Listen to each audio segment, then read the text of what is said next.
Good afternoon everyone. সকলোৱে ভাত খালেনে? আপোনালোকে নিশ্চয় গম পাইছেনে কি হয় বাৰু কওকচোন? ছাগলী ঠেং।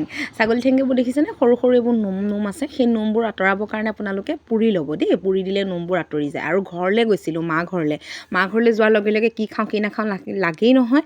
পাপাক ক'লোঁ ছাগলী ঠেং খাওঁ। চ' পাপাই লৈ আনিলে দেওবৰীয়া হাতৰ পৰা। আনহাতে এয়া মা আকৌ পিছাত লাগিলে। মই গৈছিলোঁ, এইটো দেওবৰীয়া ভিডিঅ' দেই, মই দিব পৰা নাছিলোঁ, দেওবাৰৰে হয়।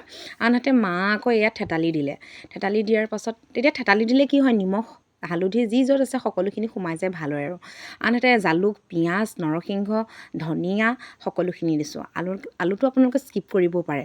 আৰু বিলাহী আৰু আপোনালোকে নহৰুটো পুৰি ল'ব। মই বাকলি গুচাই এনেকৈ পুৰি লৈছোঁ, তেতিয়া বৰ ধুনীয়া হয় খাবলৈ।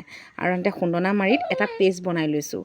যিখিনি আছিলে নৰসিংহ, ধনিয়া, বিলাহী সকলোখিনি এটা পেষ্ট বনাই লৈছোঁ। আৰু কেৰাহীত আৰু মাংসখিনি পিঁয়াজ দি আৰু কম পৰিমাণে তেলত দি ভাজি কৰি পানী দিছোঁ। পানী দিয়াৰ পাছত মই সেই এড কৰি দিলোঁ পিচি থোৱা পেষ্টখিনি। আৰু টেষ্টি লাগে, আপোনালোকে খাই চাব, কেনে পালে কমেণ্টত জনাব দেই সকলোৱে।